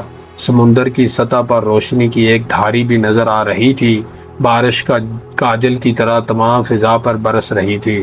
وہ بہت دیر تک دروازے کے پاس کھڑی اپنے خاوند کے خیال میں مستغرق رہی، جو اس بارش میں سمندر کی تند موجوں کے مقابلے میں لکڑی کے ایک معمولی تختے اور کمزور بادبان سے مسلح تھا۔ وہ ابھی اس کی عافیت کے لیے دعا مانگ رہی تھی کہ یکایک اس کی نگاہیں اندھیرے میں ایک شکستہ جھونپڑی کی طرف اٹھیں جو تاروں سے محروم آسمان کی طرف ہاتھ پھیلائے لرز رہی تھی۔ اس جھونپڑی میں روشنی کا نام تک نہ تھا۔ کمزور دروازہ کسی نامعلوم خوف کی وجہ سے کانپ رہا تھا۔ تنکوں کی چھت ہوا کے دباؤ تلے دوہری ہو رہی تھی۔ آہ، خدا معلوم بیچاری بیوہ کا کیا حال ہے، اسے کئی روز سے بخار آ رہا ہے۔ ماہی گیر کی بیوی زیر لب گنگنائی، اور یہ خیال کرتے ہوئے کہ شاید کسی روز وہ بھی اپنے خاوند سے محروم ہو جائے کانپ اٹھی۔ وہ شکستہ جھونپڑی ایک بیوہ کی تھی جو اپنے 2 کم سن بچوں سمیت روٹی کے قحط میں موت کی گھڑیاں کاٹ رہی تھی۔ مصیبت کی چلچلاتی ہوئی دھوپ میں اس پر کوئی سایہ کرنے والا نہ تھا۔ رہا سہا سہارا 2 ننھے بچے تھے جو ابھی مشکل سے چل پھر سکتے تھے۔ ماہی گیر کی بیوی کے دل میں ہمدردی کا جذبہ امڈا۔ بارش کے بچاؤ کے لیے سر پر ٹاٹ کا ایک ٹکڑا رکھ کر اور ایک انتھی لالٹین روشن کرنے کے بعد وہ جھونپڑی کے پاس پہنچی اور دھڑکتے ہوئے دل سے دروازے پر دستک دی۔ لہروں کا شور اور تیز ہواؤں کی چیخ پکار اس دستک کا جواب تھے۔ وہ کانپی اور خیال کیا کہ شاید اس کی اچھی ہمسایہ گہری نیند سو رہی ہے۔ اس نے ایک بار پھر آواز دی، دروازہ کھٹکھٹایا، مگر جواب پھر خاموشی تھا۔ کوئی صدا، کوئی جواب اس جھونپڑی کے بوسیدہ لبوں سے نمودار نہ ہوا۔ یکایک دروازہ، جیسے اس بے جان چیز نے رحم کی لہر محسوس کی، متحرک ہوا اور کھل گیا۔ ماہی گیر کی بیوی جھونپڑی کے اندر داخل ہوئی اور اس خاموش قبر کو اپنی اندھی لالٹین سے روشن کر دیا، جس میں لہروں کے شور کے سوا مکمل سکوت طاری تھا۔ پتلی چھت سے بارش کے قطرے بڑے بڑے آنسوؤں کی صورت میں سیاہ زمین کو تر کر رہے تھے۔ فضا میں ایک مہیب خوف سانس لے رہا تھا۔ ماہی گیر کی بیوی اس خوفناک سما کو دیکھ کر جو جھونپڑی میں سمٹا ہوا تھا، سر تپا ارتعاش بن کر رہ گئی۔ آنکھوں میں گرم گرم آنسو چھلکے اور بے اختیار اچھل کر باش کے ٹپکے ہوئے قطروں کے ساتھ ہم آغوش ہو گئے۔ اس نے ایک سرد آہ بھری اور دردناک آواز میں کہنے لگی، آہ تو ان بوسوں کا جو جسم کو راحت بخشتے ہیں۔ ماں کی محبت، گیت، تبسم، ہنسی اور ناز کا ایک ہی انجام ہے، یعنی قبر۔ آہ میرے خدا! اس کے سامنے پھوس کے بستر پر بیوہ کی سرد لاش اکڑی ہوئی تھی اور اس کے پہلو میں 2 بچے محو خواب تھے۔ لاش کے سینے میں ایک آہ کچھ کہنے کو رکی ہوئی تھی۔ اس کی پتھرائی ہوئی آنکھیں جھونپڑی کی سخت چھت کو چیر کر تاریک آسمان کی طرف ٹکٹکی لگائے دیکھ رہی تھی، جیسے انہیں کچھ پیغام دینا ہے۔ ماہی گیر کی بیوی اس وحشت خیز منظر کو دیکھ کر چلا اٹھی۔ تھوڑی دیر دیوانہ وار ادھر ادھر گھومی۔ یکایک اس کی نمناک آنکھوں میں ایک چمک پیدا ہوئی اور اس نے لپک کر لاش کے پہلو سے کچھ چیز اٹھا کر اپنی چادر میں لپیٹ دی اور اس دارالخطر سے لڑکھڑاتی ہوئی اپنی جھونپڑی میں چلی آئی۔ چہرے کے بدلے ہوئے رنگ اور لرزاں ہاتھوں سے اس نے اپنی جھولی کو میلے بستر پر خالی کر دیا اور اس پر پھٹی ہوئی چادر ڈال دی۔ تھوڑی دیر بیوہ سے چھینی ہوئی چیز کی طرف دیکھ کر وہ اپنے بچوں کے پاس زمین پر بیٹھ گئی۔ مطلع سمندر کے افق پر سفید ہو رہا تھا۔ سورج کی دھندلی شعاعیں تاریکی کا تعاقب کر رہی تھی۔ ماہی گیر کی بیوی بیٹھی اپنے احساس جرم پر شکستہ تار چھیڑ رہی تھی۔ انتہائی مربوط الفاظ کے ساتھ کن سری لہریں اپنی مغموم تانے چھیڑ رہی تھی۔ آہ میں نے بہت برا کیا ہے۔ اب اگر وہ مجھے مارے تو مجھے کوئی شکایت نہ ہوگی۔ یہ بھی عجیب ہے کہ میں اس سے خائف ہوں جس سے محبت کرتی ہوں۔ کیا واپس چھوڑ آؤں؟ نہیں، شاید وہ مجھے معاف کر دے۔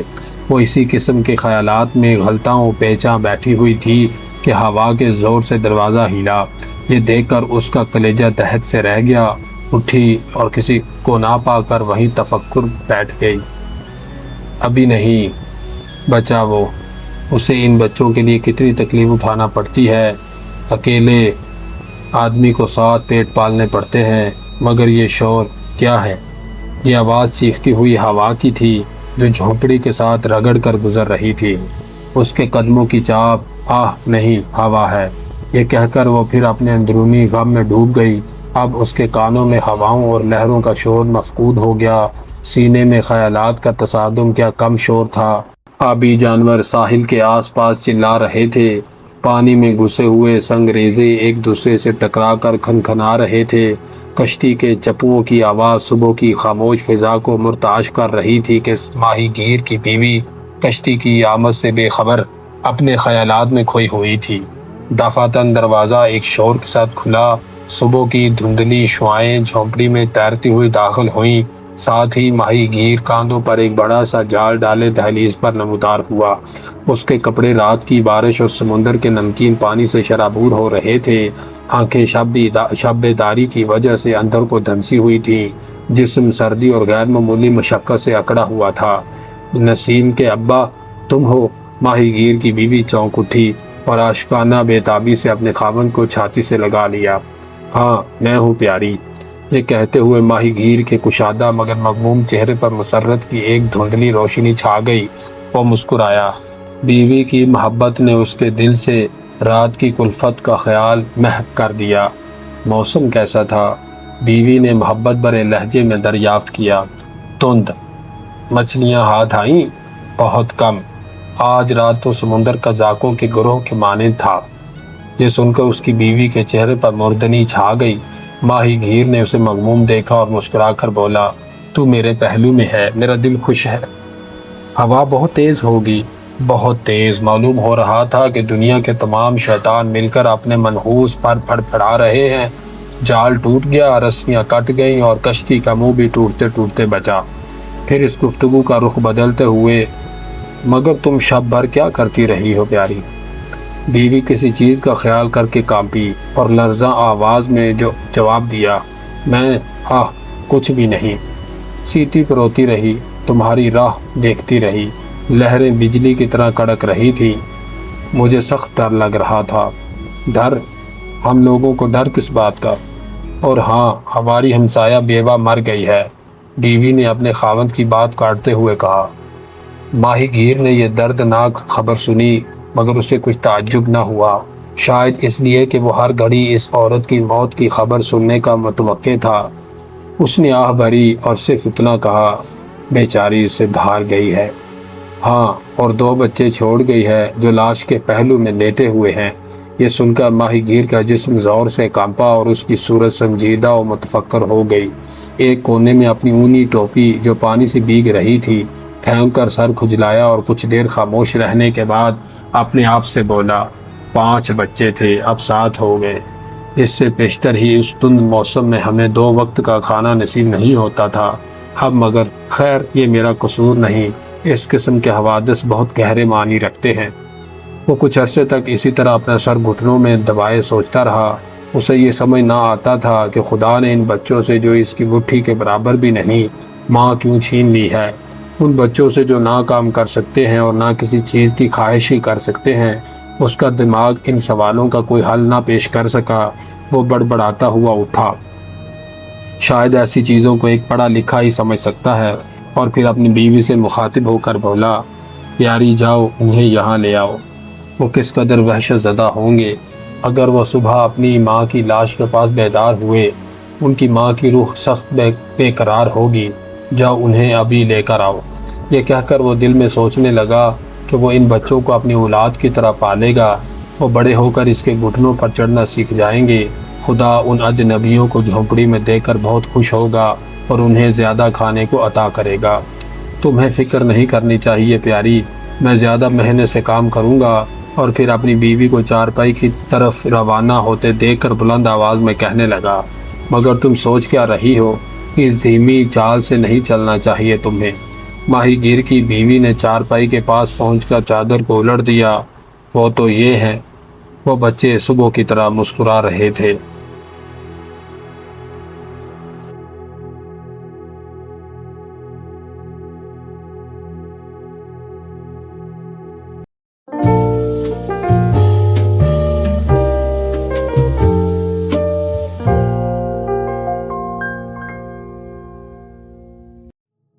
تماشا: 2-3 روز سے طیارے سیاہ عقابوں کی طرح پر پھیلائے خاموش فضا میں منڈلا رہے تھے، جیسے وہ کسی شکار کی جستجو میں ہوں۔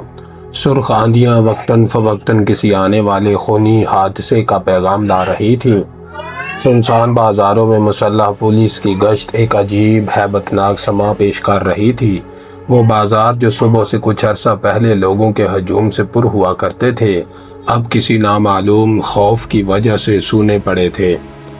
شہر کی فضا پر ایک پراسرار خاموشی مسلط تھی۔ بھیانک خوف راج کر رہا تھا۔ خالد گھر کی خاموش و پرسکون فضا سے سہما ہوا اپنے والد کے قریب بیٹھا باتیں کر رہا تھا۔ ابا، آپ مجھے اسکول کیوں نہیں جانے دیتے؟ بیٹا، آج اسکول میں چھٹی ہے۔ ماسٹر صاحب نے تو ہمیں بتایا ہی نہیں۔ وہ تو کل کہہ رہے تھے کہ جو لڑکا آج اسکول کا کام ختم کر کے اپنی کاپی نہ دکھائے گا اسے سخت سزا دی جائے گی۔ وہ اطلاع دینی بھول گئے ہوں گے۔ آپ کے دفتر میں بھی چھٹی ہوگی؟ ہاں، ہمارا دفتر بھی آج بند ہے۔ چلو اچھا ہوا، آج میں آپ سے کوئی اچھی سی کہانی سنوں گا۔ یہ باتیں ہو رہی تھیں کہ 3-4 طیارے چیختے ہوئے ان کے سر پر سے گزر گئے۔ خالد ان کو دیکھ کر بہت خوف زدہ ہوا۔ وہ 3-4 روز سے ان طیاروں کی پرواز کو بغور دیکھ رہا تھا مگر کسی نتیجے پر نہ پہنچ سکا تھا۔ وہ حیران تھا کہ یہ جہاز سارا دن دھوپ میں کیوں چکر لگاتے رہتے ہیں۔ وہ ان کی روزانہ نقل و حرکت سے تنگ آ کر بولا، ابا، مجھے ان جہازوں سے سخت خوف معلوم ہو رہا ہے۔ آپ ان کے چلانے والوں سے کہہ دیں کہ وہ ہمارے گھر پر سے نہ گزرا کریں۔ خوف؟ کہیں پاگل تو نہیں ہوگے خالد؟ ابا، یہ جہاز بہت خوفناک ہے، آپ نہیں جانتے۔ یہ کسی نہ کسی روز ہمارے گھر پر گولہ پھینک دیں گے۔ کل صبح ماما امی جان سے کہہ رہی تھیں کہ ان جہاز والوں کے پاس بہت سے گولے ہیں۔ اگر انہوں نے اس قسم کی کوئی شرارت کی تو یاد رکھیں میرے پاس بھی ایک بندوق ہے، وہی جو آپ نے پچھلی عید پر مجھے دی تھی۔ خالد کا باپ اپنے لڑکے کی غیر معمولی جسارت پر ہنسا۔ ماما تو پاگل ہے، میں اس سے دریافت کروں گا کہ وہ گھر میں ایسی باتیں کیوں کیا کرتی ہے۔ اطمینان رکھو، وہ ایسی بات ہرگز نہیں کریں گے۔ اپنے والد سے رخصت ہو کر خالد اپنے کمرے میں چلا گیا اور ہوائی بندوق نکال کر نشانہ لگانے کی مشق کرنے لگا تاکہ اس روز جب ہوائی جہاز والے گولے پھینکیں تو اس کا نشانہ خطا نہ ہو جائے اور وہ پوری طرح انتقام لے سکے۔ کاش انتقام کا یہی ننھا جذبہ ہر شخص میں تقسیم ہو جائے۔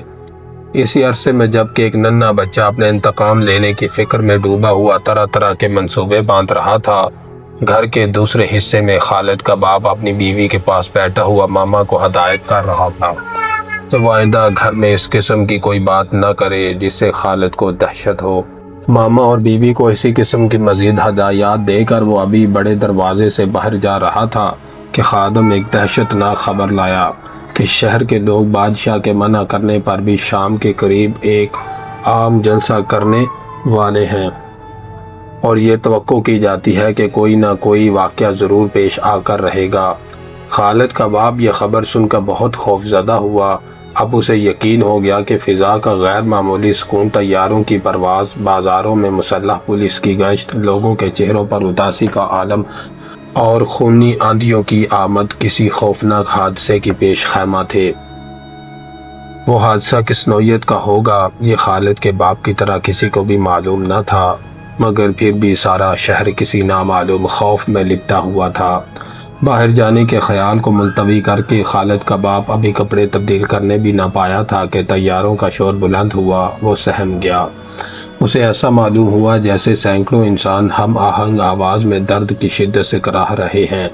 خالد طیاروں کا شور و غل سن کر اپنی ہوائی بندوق سنبھالتا ہوا کمرے سے باہر دوڑ آیا اور انہیں غور سے دیکھنے لگا تاکہ وہ جس وقت گولہ پھینکنے لگے تو وہ اپنی ہوائی بندوق کی مدد سے انہیں نیچے گرا دے۔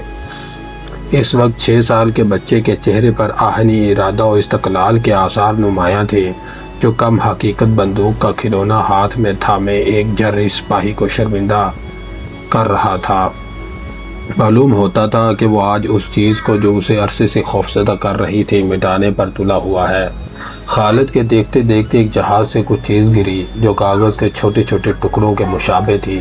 گرتے ہی یہ ٹکڑے ہوا میں پتنگوں کی طرح اڑنے لگے۔ ان میں سے چند خالد کے مکان کی بالائی چھت پر بھی گرے۔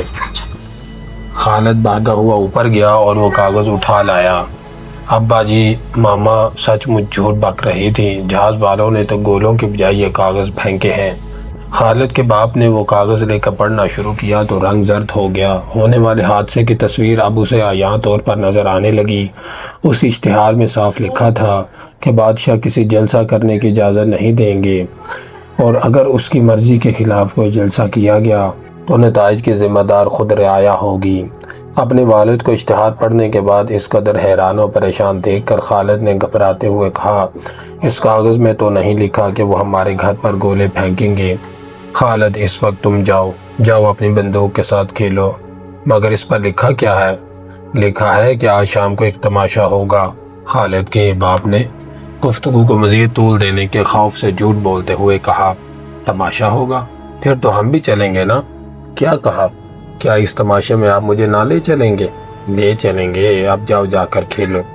کہاں کھیلوں؟ بازار میں آپ جانے نہیں دیتے، ماما مجھ سے کھیلتی نہیں، میرا ہم جماعت طفیل بھی تو آج کل یہاں نہیں آتا، اب میں کھیلوں تو کس سے کھیلوں؟ شام کے وقت تماشا دیکھنے تو ضرور چلیں گے نا۔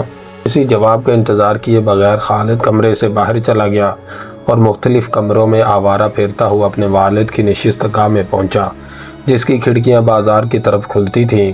کھڑکی کے قریب بیٹھ کر وہ بازار کی طرف جھانکنے لگا۔ کیا دیکھتا ہے کہ بازار میں دکانیں تو بند ہیں مگر آمد و رفت جاری ہے۔ لوگ جلسے میں شریک ہونے کے لیے جا رہے تھے۔ وہ سخت حیران تھا کہ 2-3 روز سے دکانیں کیوں بند رہتی ہیں۔ اس مسئلے کے حل کے لیے اس نے اپنے ننھے دماغ پر بتیرا زور دیا مگر کوئی نتیجہ برآمد نہ کر سکا۔ بہت غور و فکر کے بعد اس نے یہ سوچا کہ لوگوں نے اس تماشا دیکھنے کی خاطر جس کے اشتہار جہاز بانٹ رہے تھے دکانیں بند کر رکھی ہیں۔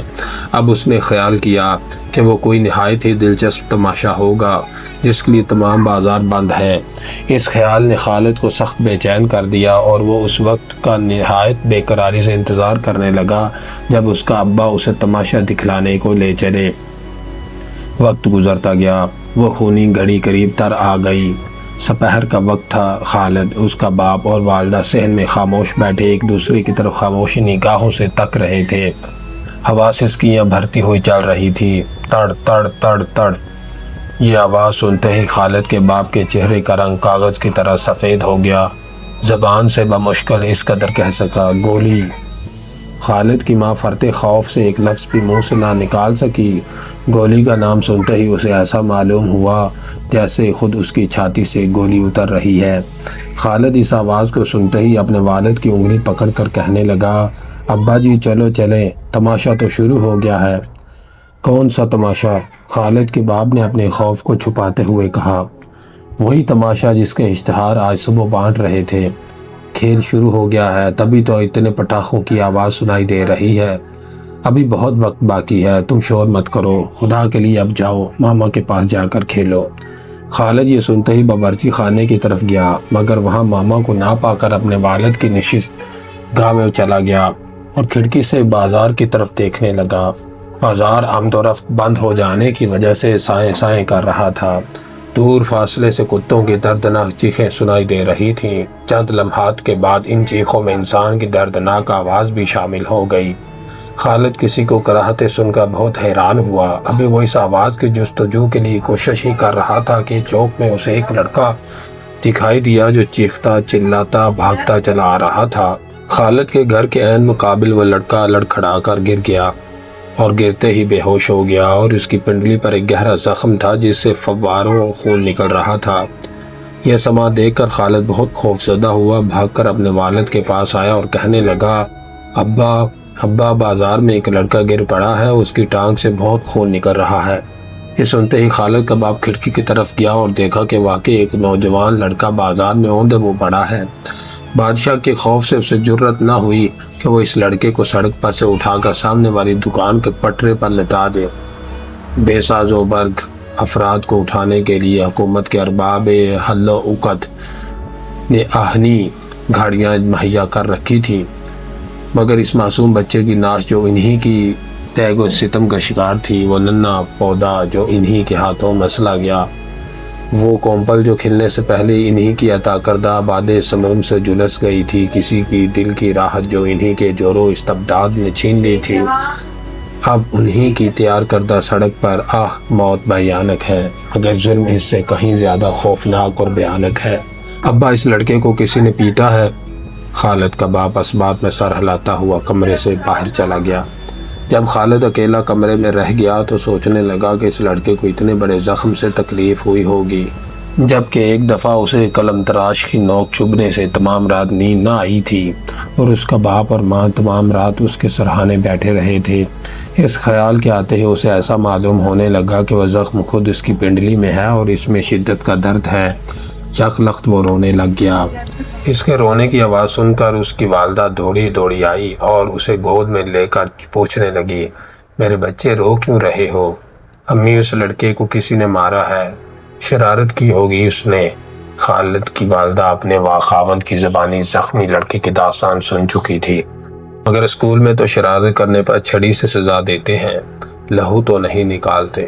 خالد نے روتے ہوئے اپنی والدہ سے کہا، چھڑی زور سے لگ گئی ہوگی تو پھر کیا اس لڑکے کا والد اسکول میں جا کر اس استاد پر خفا نہ ہوگا جس نے اس کے لڑکے کو اس قدر مارا ہے؟ ایک روز جب ماسٹر صاحب نے میرے کان کھینچ کر سرخ کر دیے تھے تو ابا جی نے ہیڈ ماسٹر کے پاس جا کر شکایت کی تھی نا۔ اس لڑکے کا ماسٹر بہت بڑا آدمی ہے۔ اللہ میاں سے بھی بڑا؟ نہیں، ان سے چھوٹا ہے۔ تو پھر وہ اللہ میاں کے پاس شکایت کرے گا؟ خالد، اب دیر ہو گئی ہے، چلو سوئیں۔ اللہ میاں، میں دعا کرتا ہوں کہ تو اس ماسٹر کو جس نے اس لڑکے کو پیٹا ہے اچھی طرح سزا دے اور اس چھڑی کو چھین لے جس کے استعمال سے خون نکل آتا ہے۔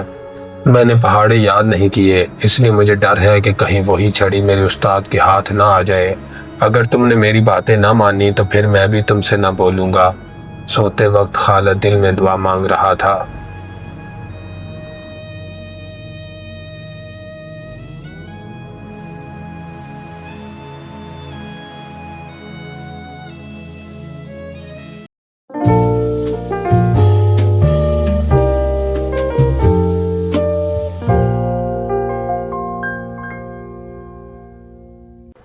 طاقت کا امتحان۔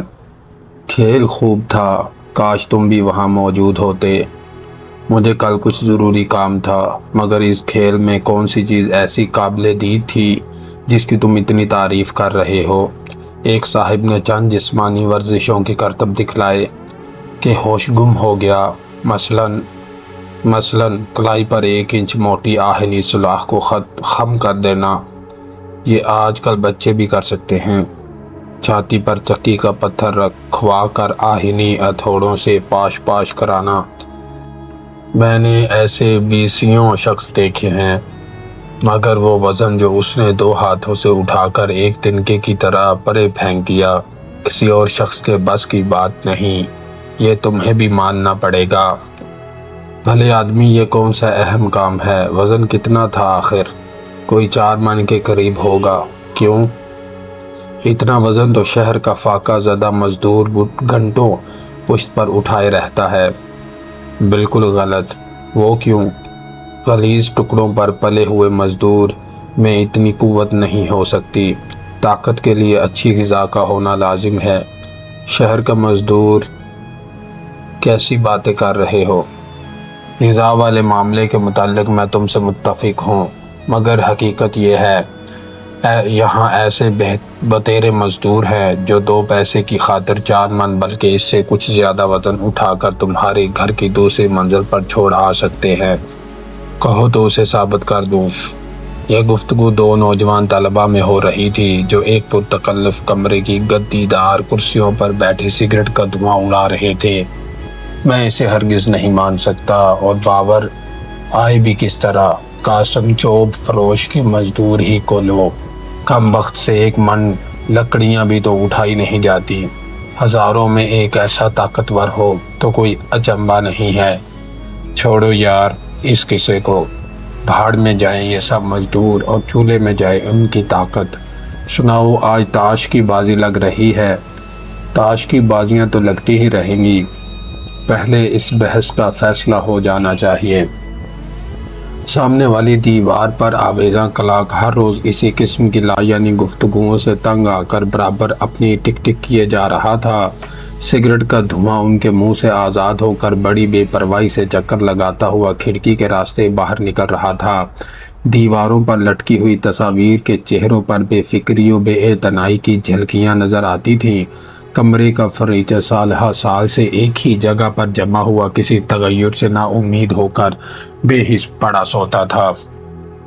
آتش دان کے طاق پر رکھا ہوا کسی یونانی مفکر کا مجسمہ اپنی سنگین نگاہوں سے آدم کے ان 2 فرزندوں کی بے معنی گفتگو سن کر تعجب سے اپنا سر کھجلا رہا تھا۔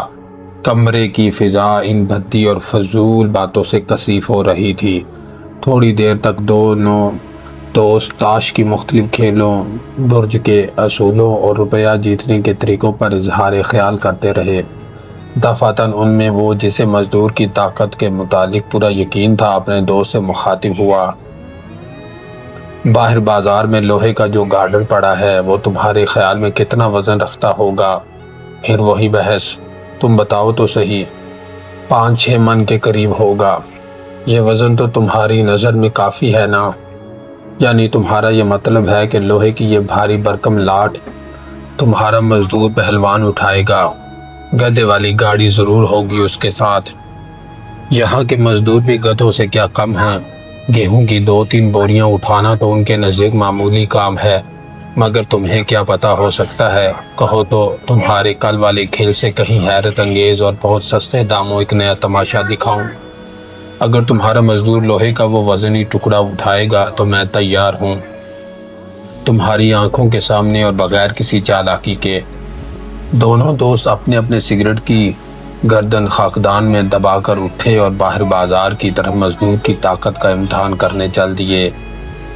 کمرے کی تمام اشیاء کسی گہری فکر میں غرق ہو گئیں، جیسے انہیں کسی غیر معمولی حادثے کا خوف ہو۔ کلاک اپنی انگلیوں پر کسی متعینہ وقت کی گھڑیاں شمار کرنے لگا۔ دیواروں پر آویزاں تصویریں حیرت میں ایک دوسرے کا منہ تکنے لگی۔ کمرے کی فضا خاموش آہیں بھرنے لگ گئی۔ لوہے کا وہ بھاری بھرکم ٹکڑا لاش کا سا سرد اور کسی وحشتناک خواب کی طرح تاریک بازار کے کونے میں کسی بھیانک دیو کی مانند اکڑا ہوا تھا۔ دونوں دوست لوہے کے اس ٹکڑے کے پاس آ کر کھڑے ہو گئے اور کسی مزدور کا انتظار کرنے لگے۔ بازار بارش کی وجہ سے کیچڑ میں لت پت تھا، جو راہ گزروں کے جوتوں کے ساتھ اچھل اچھل کر ان کا مضحکہ اڑا رہی تھی۔ یوں معلوم ہوتا گویا وہ اپنے روندنے والوں سے کہہ رہی ہے کہ وہ اسی آب و گل کی تخلیق ہیں جسے وہ اس وقت پاؤں سے گوندھ رہے ہیں، مگر وہ اس حقیقت سے غافل اپنی دنیاوی کام دھندوں کی دھن میں مصروف کیچڑ کے سینے کو مسلتے ہوئے ادھر ادھر جلد جلد قدم اٹھاتے ہوئے جا رہے تھے۔ کچھ دکاندار اپنے گاہکوں کے ساتھ سودا طے کرنے میں مصروف تھے اور کچھ سجی ہوئی دکانوں میں تکیہ لگائے اپنے حریف ہم پیشہ دکانداروں کی طرف حسدانہ نگاہوں سے دیکھ رہے تھے، اور اسی وقت کے منتظر تھے کہ کوئی گاہک وہاں سے ہٹے اور وہ اسے کم قیمت کا جھانسا دے کر گھٹیا مال فروخت کر دیں۔ سنیاروں کی دکانوں کے ساتھ ہی ایک دوا فروش اپنے مریض گاہکوں کا انتظار کر رہا تھا۔ بازار میں سب لوگ اپنے اپنے خیال میں مست تھے اور یہ دوست کسی دنیاوی فکر سے بے پرواہ ایک ایسے مزدور کی راہ دیکھ رہے تھے جو ان کی دلچسپی کا سامان مہیا کر سکے۔ بازار کے آخری سرے پر ایک مزدور سر کے گرد دشتی لپیٹے اور پشت پر ٹاٹ کا ایک موٹا سا ٹکڑا لٹکائے کیچڑ کی طرح مانی خیز نگاہوں سے دیکھتا ہوا چلا آ رہا تھا۔ نان بھائی کی دکان کے قریب پہنچ کر وہ دفعتاً ٹھٹکا۔ سالن کی دیگچیوں اور تنور سے تازہ نکلی ہوئی روٹیوں نے اس کے پیٹ میں تو نوکدار خنجروں کا کام کیا۔ مزدور نے اپنی پھٹی ہوئی جیب کی طرف نگاہ کی اور گرسنہ دانتوں سے اپنے خشک لبوں کو کاٹ کر خاموش رہ گیا۔ سرد آہ بھری اور اسی رفتار سے چلنا شروع کر دیا۔ چلتے وقت اس کے کان بڑی بے صبری سے کسی کی دل خوشکن آواز مزدور کا انتظار کر رہے تھے۔ 2-3 دن سے روٹی بمشکل نصیب ہوئی ہے، اب 4 بجنے کو آئے ہیں مگر ایک کوڑی تک نہیں ملی۔ کاش آج صرف ایک روٹی کے لیے ہی کچھ نصیب ہو جائے۔ بھیک نہیں، خدا کارساز ہے۔ اس نے بھوک سے تنگ آ کر بھیک مانگنے کا خیال کیا، مگر اسے ایک مزدور کی شان کے خلاف سمجھتے ہوئے خدا کا دامن تھام لیا اور اس خیال سے مطمئن ہو کر جلدی جلدی اس بازار کو طے کرنے لگا، اس خیال سے کہ شاید دوسرے بازار میں سے کچھ نصیب ہو جائے۔ دونوں دوستوں نے بیک وقت ایک مزدور کو تیزی سے اپنی طرف قدم بڑھاتے دیکھا۔ مزدور دبلا پتلا نہ تھا، چنانچہ انہوں نے فوراً آواز دی، مزدور! یہ سنتے ہی گویا مزدور کے سوکھے دھانوں میں پانی مل گیا۔ بھاگا ہوا آیا اور نہایت ادب سے پوچھنے لگا، جی حضور، دیکھو لوہے کا یہ ٹکڑا اٹھا کر ہمارے ساتھ چلو، کتنے پیسے لوگے؟ مزدور نے جھک کر لوہے کے بھاری بھرکم ٹکڑے کی طرف دیکھا اور دیکھتے ہی اس کی آنکھوں کی وہ چمک جو مزدور کا لفظ سن کر پیدا ہوئی تھی غائب ہو گئی۔ وزن بلا شک و شبہ زیادہ تھا، مگر روٹی کے قحط اور پیٹ پوجا کے لیے سامان پیدا کرنے کا سوال اس سے کہیں وزنی تھا۔ مزدور نے ایک بار پھر اس آہنی لاٹ کی طرف دیکھا اور دل میں عزم کرنے کے بعد کہ وہ اسے ضرور اٹھائے گا، ان سے بولا، جو حضور فرمائیں، یعنی تم یہ وزن اکیلے اٹھا لو گے؟ ان دو لڑکوں میں سے اس نے مزدور کی طرف حیرت سے دیکھتے ہوئے کہا، جو کل شب جسمانی کرتب دے کر آیا تھا۔ بولو کیا لوگے؟ یہ وزن بلا کہاں سے زیادہ ہوا؟ دوسرے نے بات کا رخ پلٹ دیا۔ کہاں تک جانا ہوگا حضور؟ بہت قریب، دوسرے بازار کے نکڑ تک۔ وزن زیادہ ہے، آپ 3 آنے دے دیجئے۔ 3 آنے؟ جی ہاں، 3 آنے کچھ زیادہ تو نہیں ہے۔ 2 آنے مناسب ہیں بھائی۔ 2 آنے 8 پیسے، یعنی 2 وقت کے لیے سامان خور و نوش۔ یہ سوچتے ہی مزدور راضی ہو گیا۔ اس نے اپنی کمر سے رسی اتاری اور اسے لوہے کے ٹکڑے کے ساتھ مضبوطی سے باندھ دیا۔ 2-3 جھٹکوں کے بعد وہ آہنی سوراخ اس کی کمر پر تھی۔ وہ وزن واقعی ناقابل برداشت تھا، مگر تھوڑے عرصے کے بعد ملنے والی روٹی نے مزدور کے جسم میں عارضی طور پر ایک غیر معمولی طاقت پیدا کر دی تھی۔ اب ان کاندھوں پر جو بھوک کی وجہ سے مردہ ہو رہے تھے، روٹی کا نام سن کر تمام طاقت اود کر آئی۔ گرسنہ انسان بڑی سے بڑی مشقت فراموش کر دیتا ہے جب اسے اپنے پیٹ کے لیے کچھ سامان نظر آتا ہے۔ آئیے، مزدور نے بڑی ہمت سے کام لیتے ہوئے کہا۔ دونوں دوستوں نے ایک دوسرے کی طرف نگاہیں اٹھائیں اور زیر لب مسکرا دیے۔ وہ بہت مسرور تھے۔ چلو، مگر ذرا جلدی قدم بڑھاؤ، ہمیں کچھ اور بھی کام کرنا ہے۔ مزدور ان 2 لڑکوں کے پیچھے ہو دیا۔ وہ اس حقیقت سے بے خبر تھا کہ موت اس کے کاندھوں پر سوار ہے۔ کیوں میاں، کہاں ہے وہ تمہارا کل والا سینڈو؟ کمال کر دیا ہے اس مزدور نے، واقعی سخت تعجب ہے۔ تعجب؟ اگر کہو تو اس لوہے کے ٹکڑے کو تمہارے گھر کی بالائی چھت پر رکھوا دوں، مگر سوال ہے کہ ہم لوگ اچھی غذا ملنے پر بھی اتنے طاقتور نہیں ہیں۔ ہماری غذا تو کتابوں اور دیگر علمی چیزوں کی نظر ہو جاتی ہے، انہیں اس قسم کی سردردی سے کیا تعلق؟ بے فکری، کھانا اور سو جانا۔ واقعی درست ہے۔ لڑکے مزدور پر لدے ہوئے بوجھ اور اس کی خمیدہ کمر سے غافل آپس میں اپنے خیالات کا اظہار کر رہے تھے۔ وہاں سے 100 قدم کے فاصلے پر مزدور کی قزاق کیلے کے چھلکے میں چھپی ہوئی اپنے شکار کا انتظار کر رہی تھی۔ گو مزدور کیچڑ میں پھونک پھونک کر قدم رکھ رہا تھا، مگر تقدیر کے آگے تدبیر کی ایک بھی پیش نہ چلی۔ اس کا قدم چھلکے پر پڑا، پھسلا اور چشمے زدن میں لوہے کی اس بھاری لاٹھ نے اسے کیچڑ میں پیوست کر دیا۔ مزدور نے مترحم نگاہوں سے کیچڑ اور لوہے کے سر ٹکڑے کی طرف دیکھا، تڑپا اور ہمیشہ کے لیے بھوک کی گرفت سے آزاد ہو گیا۔ دھماکے کی آواز سن کر دونوں لڑکوں نے پیچھے مڑ کر دیکھا۔ مزدور کا سر آہنی سوراخ کے نیچے کچلا ہوا تھا۔ آنکھیں باہر نکلی ہوئی نامعلوم کی سم ٹکٹکی لگائے دیکھ رہی تھی۔ خون کی ایک موٹی سی تہ کیچڑ کے ساتھ ہم آگوش ہو رہی تھی۔ چلو آؤ چلے، ہمیں خواہ مخواہ اس حادثے کا گواہ بننا پڑے گا۔ میں پہلے ہی کہہ رہا تھا کہ یہ وزن اس سے نہیں اٹھایا جائے گا، لالچ۔ یہ کہتے ہوئے دونوں لڑکے مزدور کی لاش کے گرد جمع ہوتی ہوئی بھیڑ کو کاٹتے ہوئے اپنے گھر روانہ ہو گئے۔ سامنے والی دکان پر ایک بڑی توند والا شخص ٹیلی فون کا چونگا ہاتھ میں لیے غالباً گندم کا بھاؤ طے کرنے والا تھا کہ اس نے مزدور کو موت کا شکار ہوتے دیکھا اور اسی حادثے کو منحوس خیال کرتے ہوئے بڑبڑا کر ٹیلی فون کا سلسلہ گفتگو منقطع کر لیا۔ کم بخت کو مرنا بھی تھا تو میری دکان کے سامنے، بھلا ان لوگوں کو اس قدر وزن اٹھانے پر کون مجبور کرتا ہے؟ تھوڑی دیر کے بعد اسپتال کی آہنی گاڑی آئی اور مزدور کی لاش اٹھا کر عملے جراحی کے لیے ڈاکٹروں کے سپرد کر دی۔